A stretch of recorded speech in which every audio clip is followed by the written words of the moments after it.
요즘에 우리 이제 한국 사회에도 다양한 외국 음식들이 들어오면서 먹거리들이 많이 풍성해졌죠. 그 가운데 하나가 대표적인 음식이 피자가 아닐까 생각을 합니다. 여러분 피자 좋아하시죠? 네. 미국에는 전 세계적인 체인망을 가지고 있는 세 개의 대형 피자 체인이 있죠. 시장 점유율에서 20% 이상을 차지하고 있는 이 1위가 피자핫입니다. 그리고 그 뒤를 이어서 2위가 도미노 피자, 그리고 세 번째가 리틀 시저스라고 하는 피자, 소위 이렇게 3대 피자 회사가 있습니다. 그런데 1980년대 중반을 접어들면서 갑자기 혜성같이 또 다른 피자 업체가 등장하죠. 그 피자가 바로 파파존스입니다. 파파존스는 36세의 젊은 창업주 슈네터라는 사람이 그 창업을 했는데 굉장히 놀라운 속도로 그 대열에 끼게 되는, 그 경쟁이 치열한 요식업계에서 새로운 어떤 그 이정표를 이루어내었던 사람입니다. 이렇게 후발주자였지만 이 파파존스가 이렇게 발전할 수 있었던 이유가 뭘까? 그 이유가 뭘까?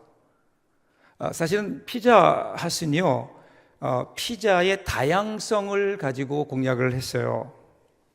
도미노 피자는 빠른 배달, 그리고 리틀 시저스는 싼 값을 강조했다고 합니다. 내가 무슨 피자 회사 광고 나온 것 같은데, 이런 어떤 영업 전략을 가지고 나름대로 소비자들에게 어필한 거예요. 그런데 이 파파존스는 본질에 집중합니다. 그것은 음식은 맛에 있다라는 거예요.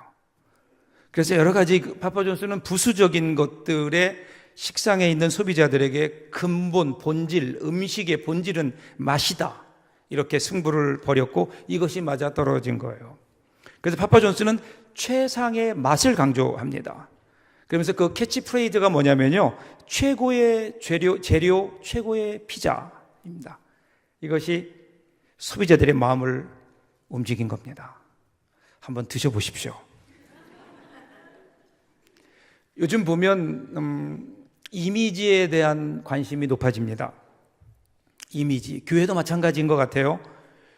교회가 이미지가 너무 나빠졌다, 이미지가 좋아져야 교회의 선교의 길이 열려지지 않겠는가, 교회가 좋은 이미지를 회복해야 된다고 다들 입을 모읍니다. 저도 동의하고요, 일면 맞습니다. 자, 그런데 문제는 어떻게 이미지를 회복할 것인가에 있습니다. 어떻게 이미지를 회복할 수 있을까요? 새로운 이미지 메이킹의 기술을 도입해야 될까요? 정말 이미지만의 문제일까요? 사람들은 이 이미지를 좋게 하기 위해서 뭘 하는가 하면요, 선전을 해요. 요즘 신문을 보면 얼마나 많은 선전들이 있나요? 근데 학교도 선전을 하더라고요. 자신의 학교가, 그 학교가 얼마나 좋은 학교인지, 그 학교에 들어오면 이런 특전이 있고 그 학교에만이 가지고 있는 장점들을 쭉 이야기합니다. 신문에 광고해요. 그런데 죄송한 얘기지만 광고를 많이 하는 학교치고 좋은 학교 없어요. 진짜 좋은 학교는 광고 안 합니다. 광고 안 해도 사람들이 그 학교에 들어오려고 머리 싸매고 들어옵니다. 진짜 좋은 학교는 얼마나 좋은 이미지를 가지고 있느냐는 것이 아니라 그 학교가 어떤 실력을 가지고 있는가, 그 학교의 학문이 어떠한가 하는 겁니다. 종종 맛집이라는 곳을 가봐요. 여러분, 맛집에 가면 공통점이 있더라고요. 첫째, 불친절해요. 두 번째는 그걸 먹으려고 하면요, 오랫동안 기다려야 돼요. 그래서 번거로워요. 세 번째는 그 안에 들어가면 인테리어도 마음에 안 들어요. 우중충해요. 그런데 사람들이 모여요. 무엇 때문에 모일까요? 맛이 있어요. 음식의 본질은 맛에 있다니까요. 학교는 이미지가 아니라 실력에 있고요, 식당은 어떤 이미지를 갖느냐 하는 것이 아니라 어떤 음식이 맛이 어떠냐에 있고요, 교회의 진짜 실력은 어떤 이미지를 갖느냐라는 것이 아니라 복음의 능력이 있느냐라는 겁니다. 중요한 것은 우리가 어떤 이미지를 갖느냐라는 거에 치중하기보다 과연 우리는 복음의 능력을 경험하고 있는가? 우리 가운데 복음의 능력이 나타나고 있는가? 이미지가 아니라 능력입니다. 능력. 오늘 우리에게 이 복음의 능력이 있는지, 우리 삶 속에 이 복음의 능력이 살아 움직이고 있는지, 아니면 우리는 그냥 이미지만 가지고 있는지, 이런 질문을 가지고 오늘 말씀을 통해서 한번 확인해 볼 수 있기를 바랍니다. 자, 오늘은 중간으로 좀 들어갈게요. 17절, 18절부터 먼저 보십시오. 그들을 떠나 성 밖으로 베다니에 가서 거기서 유하시니라. 이른 아침에 성으로 들어오실 때에 시장하신지라. 예수님께서 예루살렘 성전에 들어가셨다가 나오셔서 베단이라는 동네에 머무십니다. 자, 이 베단이라는 동네 이름이 아주 재미있어요. 베다니는 베이트라는 말과 테헤나라는 말이 합쳐진 거예요. 베이트라는 것은 집이에요. 이 테헤나라는 것은 무화과입니다. 그러니까 합쳐보면 뭐죠? 무화과의 집, 바꿔 얘기하면 무화과의 동네. 왜 이런 이름을 지었을까요? 무화과 나무가 많아요. 무화과의 주 산지였던 것 같습니다. 자, 그곳에서 하룻밤을 지내시고 다시 예루살렘으로 나오시는데, 그런데 예수님이 시장하셨다 그래요. 시기적으로 보면 요때가 춘궁기입니다. 우리말로 얘기하면 보릿고개, 어려운 시기입니다. 지난 가을에 마련한 양식이 바닥나고 이젠 6월절 전후에서 이제 보리를 수확하게 되는데 아직은 수확하기 전인 거예요. 그러니까 그 당시에 대다수의 서민들에게는 가장 어려운 시절, 먹을 것이 궁했던 시절, 고른 배를 움켜잡고 지낼 수밖에 없었던 우리의 보릿고개와 같은 그런 시절이었어요. 이런 시대를 사는 예수님도 예외는 아니셨죠. 아마도 아침도 못 드셨는지 배가 고프셨던 것 같아요. 그런데 그런 예수님의 눈에 무화과 나무 한 그루가 눈에 들어오는 겁니다. 자, 이어지는 19절 보세요. 길가에서 한 무화과 나무를 보시고 그리로 가사 잎사귀밖에 아무것도 찾지 못하시고 나무에게 이르시되 이제부터 영원토록 내가 열매를 맺지 못하리라 하시니 무화과 나무가 곧 마른지라. 길가에 있는 한 무화과 나무를 보셨어요. 자, 지금 여기가 베단이라 그랬어요. 베단이는 무화과의 집이에요. 무화과의 동네인 거예요. 그러니까 무화과 나무가 너무 엄청 많죠. 얼마나 많았을까요? 길가의 가로수도 무화과였어요. 근데 그 중에 한 나무가 유독 달라 보이는 겁니다. 이 나무는 잎이 있었어요. 잎이 무성해요. 마가복음을 보시면, 같은 내용을 기록하는 마가복음을 보면 이 무화과 나무를 설명하면서 잎사귀 있는 무화과 나무 이렇게 얘기합니다. 이걸 헬라어로 보면 에쿠산 필라라는 말이에요. 이걸 번역하면 잎을 가진 무화과 나무. 근데 여기서 말하는 잎을 가지는 좀 더 정확하게 얘기하면 많은 잎을 가진, 그러니까 잎이 무성한 무화과 나무인 겁니다. 근데 여러분, 이것은 대단히 이상한 일입니다. 오늘 본문의 때는 6월절 이전, 즉 3월 말경입니다. 그러면 아직 잎이 돋아나기 전입니다. 그때는 물이 올라오면서 이제 겨우 가지가 연해지고 그런 연해진 가지를 통해 물이 올라오면서 이제 막 움트려고 하는 시절입니다. 그러니까 3월 말경이면 그 감람산 위에 있는 다른 무화과 나무들은 이제 가지가 막 연해지면서 막 잎이 돋아날 때라는 거예요. 그런데 그 중에 한 나무만이 잎이 무성한 거예요. 마치 여름처럼. 이것이 예수님의 눈에 띄인 겁니다. 자, 그런데 이 무화과 나무라는 특성이 있는데, 무화과 나무는 무화과의 그 잎이 무성해지면, 잎이 나면서 열매가 맺혀집니다. 그러니까 잎이 무성하다는 얘기는 그 안에 열매가 있다는 것을 암시하고 있는 거예요.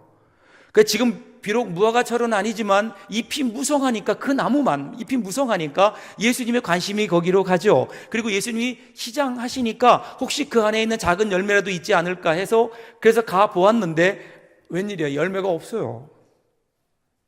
당연히 있어야 될 열매, 잎이 무성하면 열매가 있어야 됨에도 불구하고 열매가 없는 거예요. 그럴 수 있죠. 그런데 예수님이 이 사건을 그냥 넘기지 않으세요.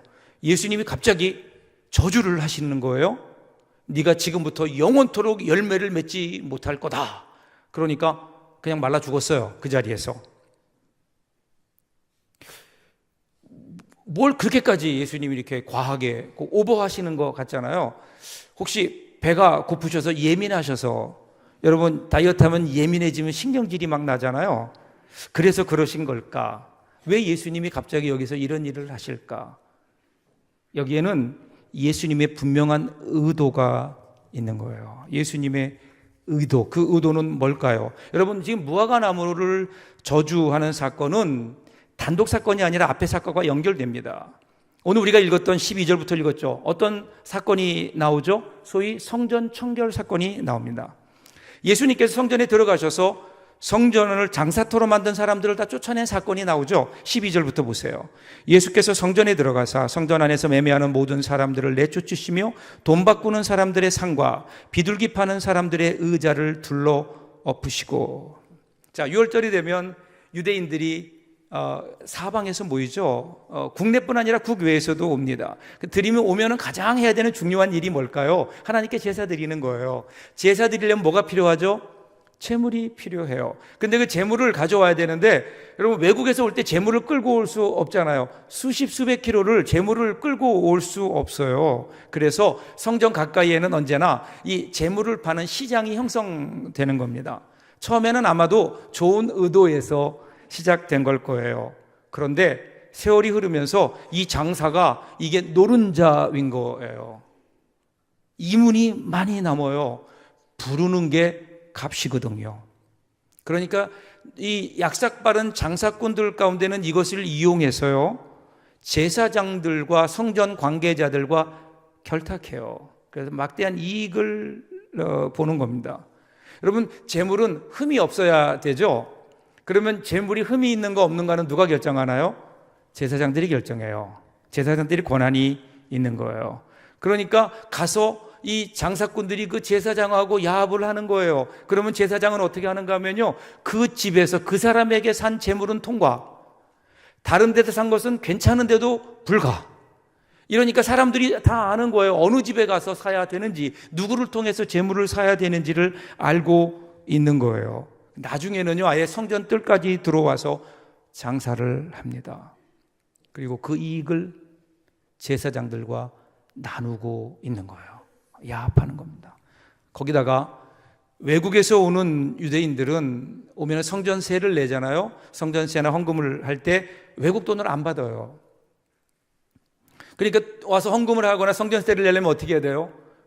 바꿔야 돼요. 이스라엘 돈으로, 이스라엘 화폐로 바꿔야 되는데, 그래서 그 성전뜰 안에, 이방인들 뜰 앞에는 환전소가 있었어요. 근데 그 과정에서 엄청난 환전 수수료를 챙기는 거예요. 그러니까 여러분 지금 보세요. 거기 와 있는 그 복잡하게 막 그 유월절을 준비하면서 수많은 사람들이 모였어요. 거기가 얼마나 많은 사람들이 모여서 있겠어요. 그런데 그 복잡하게 돌아가는 모든 중심에는 뭐가 있어요? 돈이 있는 거예요. 제사장들은 겉으로는 제사를 드리는 것 같지만 그들의 머릿속에는 무슨 생각으로 가득 찼을까요? 돈이에요. 그 앞에 나오는 재물을 보면서 그들은 저게 얼마짜리라고 생각했을 겁니다. 돈에 대한 욕심, 이것이 그들의 가슴을, 성전을 가득 채우고 있던 거예요. 이것을 보신 예수님께서 분노하시잖아요. 13절 보세요. 그들에게 이르시되 기록된 바 내 집은 기도하는 집이라 일컬음을 받으리라 하였거늘 너희는 강도의 소굴을 만드는도다 하시니라.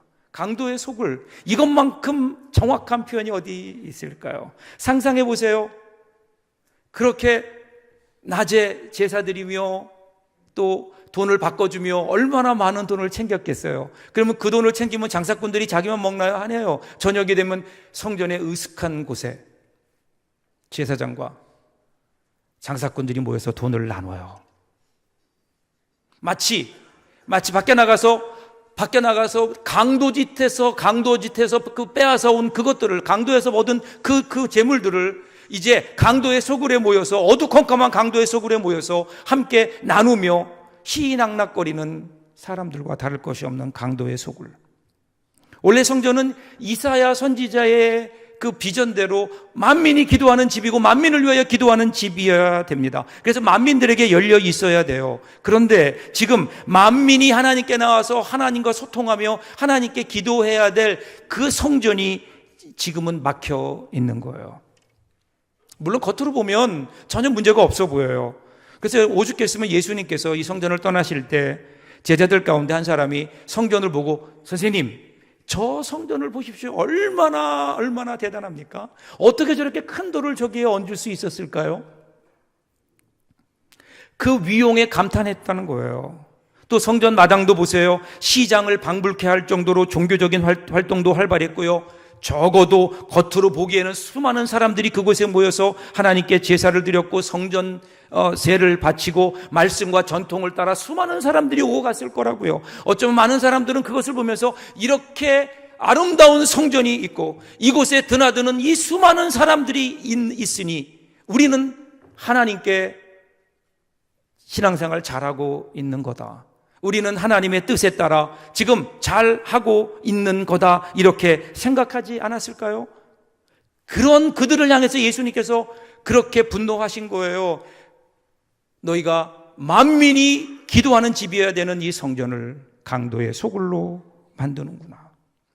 마치 지금 여러분 예수님께서 무화과나무, 열매 맺지 못하는 무성한 무화과나무를 보시면서 그 마음속에 분노하셨던 것 같은 분노가 그들에게 있었던 거예요. 겉으로 볼 때는 뭔가 괜찮은 것 같아요. 믿음이 있는 것 같아요. 하나님의 사람들 같아요. 겉으로 보면 무언가 거기에는 믿음의 모습들이 있다고요. 그런데 그걸 열고 그 안을 들여다보니 아무것도 없어요. 아무것도 없어요. 지금 예수님은 이런 안타까운 마음으로 절망하시며 무화과나무를 저주하신 거예요. 무화과나무와 같은 잎은 무성한데 안에 알맹이는 없는 위선적인 유대인들, 그리고 예루살렘 성전, 이것이 지금 저주받은 것처럼 무너질 것이다. 이때 여러분 예수님 마음이 어땠을까요? 같은 민족을 저주해야 되는 그들의 무너지는 앞날을 보시며 안타까워하는, 절망하셨을 겁니다. 그런데 이런 예수님 마음을 더 절망하게 하는 소리가 들려옵니다. 20절 보세요. 제자들이 보고 이상히 여겨 이르되 무화과 나무가 어찌하여 곧 말랐나이까? 예수님께서 저주하니까 그 무화과 나무가 바로 그 자리에서 말라버리는 거예요. 이걸 보고 충격을 받았어요, 제자들이. 그리고 그들이 예수님께 나와서 이상하게 여기면서 어떻게 이런 일이 있을 수 있습니까? 지금 여러분 제자들이 놀라는 것은 예수님의 마음을 이해하고 예루살렘이 이렇게 멸망할 것이다, 예루살렘 성전이 무너질 것이다 라고 하는 것에 대한 안타까움이나 놀람이 아닌 거예요. 무엇에 대한 놀람이에요? 주님이 말 한마디 하니까 이렇게 나무가 시들어 버리다니, 어째 이런 일이 있느냐, 야, 신기하다. 그 이야기를 들었을 때 예수님 마음이 어땠을까요? 또 한 번 절망하지 않으셨을까요? 예수님께서 그래서 이렇게 대답하시잖아요. 21절 보세요. 예수께서 대답하여 이르시되 내가 진실로 너에게 이르노니 만일 너희가 믿음이 있고 의심하지 아니하면 이 무화과 나무에게 된 이런 일만 할 뿐 아니라 이 산더러 들려 바다에 던져라 하여도 될 것이요.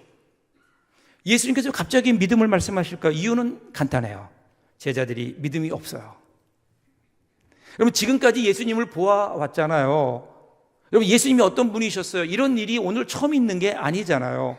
예수님이 제자들과 함께 바다를 여행하실 때 풍랑이 일면 바다야 잔잔해라, 파도야 잔잔하라 그러면 잔잔해 쳤다고요.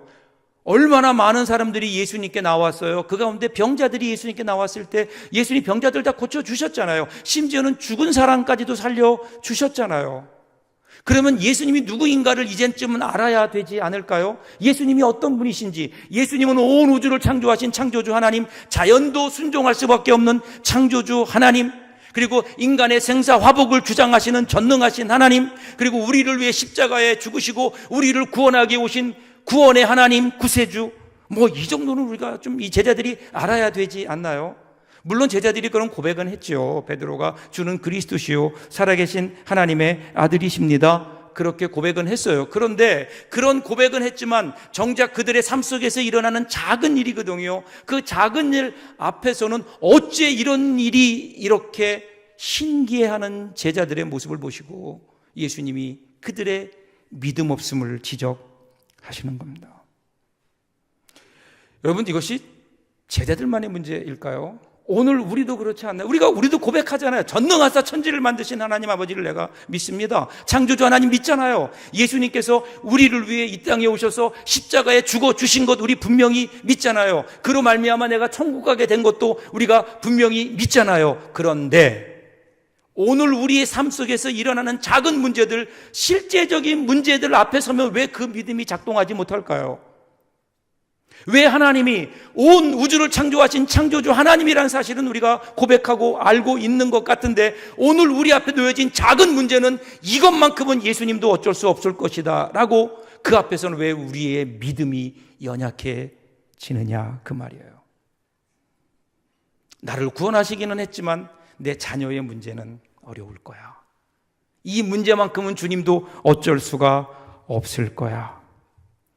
믿음은 있는데 그 믿음이 작용하지 않아요. 신앙인의 불신앙입니다. 믿음의 이미지는 있는데 믿음의 능력이 없어요. 오늘 혹시 우리 신앙의 현주소 아닐까요? 주님은 믿음은 있는데 믿음이 작동하지 않는 이 위선적인 믿음을 향해서 예수님이 지금 또 한 번 질타하시는 거예요. 여러분, 살아있는 신앙이 뭘까요? 살아있는 신앙이라는 것은요, 우리 삶 속에서 우리를 지키시고 보호하시고 인도하시는 그 하나님의 능력을 힘입고 살아가는 겁니다. 그냥 관념상의 하나님이 아니라, 개념화된 하나님이 아니라 우리의 삶 속에서 우리와 함께 울고 웃고 고민하고 우리와 함께 동행하며 우리의 삶에 함께 하시는 그 하나님의 살아있는 생생함을 느끼며 살아가는 것, 여러분, 이것이 살아있는 믿음 아닐까요? 사무엘상 17장 37절 보세요. 또 가로되 여호와께서 나를 사자의 발톱과 곰의 발톱에서 건져내셨은즉 나를 이 블레셋 사람의 손에서도 건져내시리이다. 여러분, 지금요 다윗이 골리앗과 싸우려고 준비하고 있는 거예요. 많은 사람들이 말리는 거야. 야, 너 큰일 나. 저 골리앗을 봐봐. 저 사람이 아니야, 괴물이야. 그런데 네 어린 네가 가서 어떻게 싸우려고 그래? 우리도 못 싸우는데. 그때 지금 이 고백을 하는 거라고요. 뭐라고 고백하나요? 다윗이 원래 양치는 목자였잖아요. 그가 목자로서 양을 칠 때 들짐승들이나 곰이나 사자나 늑대가 와서 양을 잡아오려고 오는 거예요. 양을 잡아가는 거예요. 그러면 그대로 있을 수 없잖아요. 그가 쫓아가서 짐승들과 더불어 싸워서 그들이 물어갔던 양들을 구해 오는 거예요. 그러면서 그 고백하는 게 내가 하나님의 능력을 힘입어서 여호와 하나님의 능력을 힘입어서 그때 가서 그들로부터 내 양들을 구출해 내왔다라는 거예요. 이 분명한 생생한 삶의 경험이 있는 거예요. 삶의 현장 속에 함께 하시는 하나님의 그 경험이 그에게 있는 거예요. 그리고 지금 그는 여전히 그 전능하신 하나님 앞에 서 있잖아요. 지금 앞에서 하나님을 조롱하는 저 이방인, 저 골리앗, 너는 나에게 칼과 창을 가지고 나오지만 나는 네가 지금 조롱하고 있는 만군의 여호와 하나님의 이름으로 너에게 가는데 너 오늘 죽었다 이거예요. 이 용기가 어디서 왔을까요? 그 용기는 살아계신 하나님, 지금도 함께 하시는 하나님, 자기와 함께 하시는 하나님, 그 하나님에 대한 살아있는 생생한 믿음 아니었을까요? 하나님께서 그를 건져주실 것을 믿었다고요. 여러분, 이 믿음이 살아있는 믿음이에요. 저와 여러분에게 이 믿음의 은혜가 있기를 주님의 이름으로 축복합니다. 우리 믿음이 살아있어야죠. 여러분, 그렇다고 이 말씀을 절대로 오해하지 마세요. 믿음으로 의심하지 않고 이 산을 들어 바다에 빠지라 그러면 바다에 빠질 것이다. 그러니까 우리가 나가서 우리도 보니까 우리 교회 뒤쪽에 산이 하나 있었으면 좋겠다. 그러니 저 북한산을 명령해서 서북교회 뒷산으로 올 줄로 믿습니다. 이리로 와라. 우리가 이렇게 외치면 100% 확신하고 외치면 일로 올까요? 믿음대로 될 줄로 믿습니다. 근데 여러분, 이거는 믿음이 아니에요. 이것은 믿음이 아닌 거예요. 만일에 여러분 이것이 우리가 믿는 믿음이라면 세상 사람들이 얘기하는 마인드 컨트롤과 내 확신과 다를 게 뭐가 있겠어요? 믿음의 초점은 내가 아니라 하나님께 있는 거예요. 믿음이라는 것은요, 내가 원하는 것을 하나님의 힘을 빌려서 이루어내는 것이 아니라 하나님이 원하시는 것을 나를 통하여 하나님의 은혜를 힘입어서 이루어내는 거 아니에요? 그래서 믿음의 방향은 다른 거예요. 문제가 아니라 하나님. 우리는 문제의 초점을, 자꾸만 우리 인생의 초점을 문제에 맞추고 있어요. 내 경험, 실패, 무능, 두려움, 부정적인 생각, 그렇게 될 수밖에 없는 거예요. 우리 앞에 놓여있는 문제라고 하는 산만 뚫어지게 바라보니까 그 산을 움직일 수 없는 무능함만이 우리를 누르게 되고 우리는 실패감에 사로잡히는 거예요. 그래서 우리는 하나님을 바라보지 못하니까 하나님을 믿는다고 하면서도 문제의 무게에 눌려 있는 거예요. 문제의 산 있나요? 여러분 그걸 하나님께 내려놓으십시오. 그러면 하나님은 산을 움직여서가 아니라 우리를 움직이시고 우리를 변화시키셔서 그 산을 움직이게 하는, 그 산을 뛰어넘게 하는 능력을 우리에게 주실 줄로 믿습니다. 믿음의 방향은 이런 거예요. 함석헌 선생님이 이 구절을 이렇게 설명했습니다. 산을 움직이는 믿음은 사실은 나를 움직이는 믿음이다. 산보다도 더 무거운 것은 내 몸이다. 산을 참말 움직일 수 있어도 내가 나를 마음대로 할 수는 없다. 그런데 내가 믿기만 하면 산이라도 옮겨갈 것이다 하고 내 믿음을 믿으면 산보다도 더 무겁고 험하던 내 몸이 언젠지 모르게 움직여진단 말이다. 그러므로 산을 옮기라 해서 산더러 여기서 일어나 저 바닷속으로 가거라 하고 소리만 지르고 있는 것은 어리석은 일이요, 내가 나더러 옮겨가라고 명령해야 옳은 일이다. 어디로 옮겨가란 말인가? 하나님께로다. 하나님께로다. 믿음이란 그것 아닐까요? 믿음이란 우리 문제와의 싸움이 아닌 거예요. 믿음은 우리가 하나님 앞에 서는 거예요. 하나님께 나아가는 겁니다.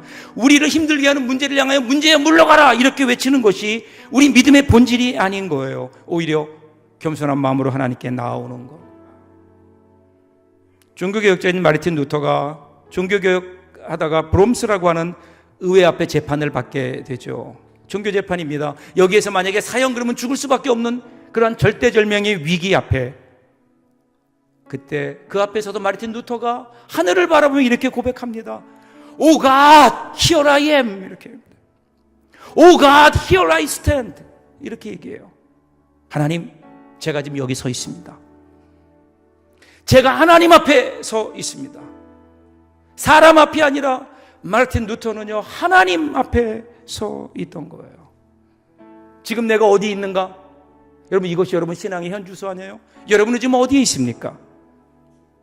유명한 잔 칼빈이 그의 일생의 좌우명이 코람데오였어요. 코람데오, 라틴어로 코람데오는 코람 앞에서, 네오, 갓, 하나님입니다.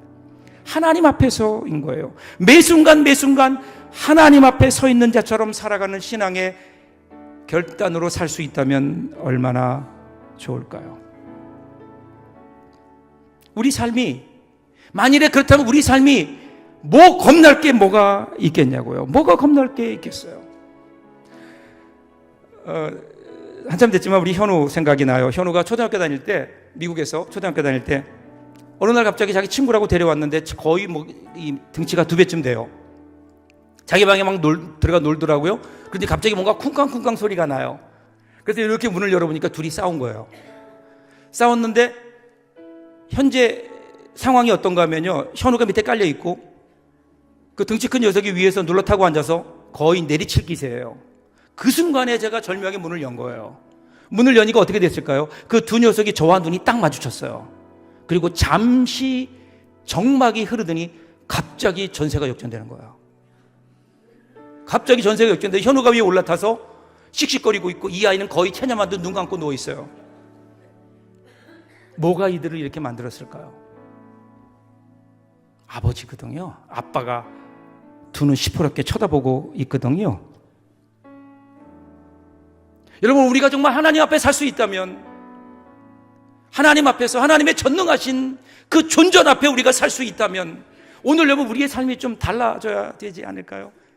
우리를 구원하신 하나님, 온 우주의 창조주 되시는 전능자 하나님께서 우리를 보고 계시고 우리는 그 앞에 살 수 있다면, 코람데오의 신앙으로 살아갈 수 있다면 우리의 신앙이 달라지지 않을까요? 신앙은 이미지가 아닌 거예요. 신앙은 능력이에요. 제발 여러분 믿음이 있는 척하고 살지 말고요, 믿음이 있는 자로 살 수 있기를 주님의 이름으로 축복합니다. 믿음의 능력을 힘입고 하나님 앞에서 여러분의 아무 삶이 그렇게 되기를 주님의 이름으로 축복합니다. 기도하겠습니다. 조용히 하나님 앞에 한번 여러분의 모습을 내어놓아 보십시오. 나는 어떻게 살고 있는지, 나는 혹시 믿음이 있는 척하고 살지 않나요? 내가 목사니까, 내가 직분을 맡았으니까 뭔가 나는 신앙이 있는 것처럼 이파리는 무성한데 우리 안을 들여다보니 신앙의 내용이 없다면 오늘 주님 우리에게 오셔서 얼마나 한탄하실까요?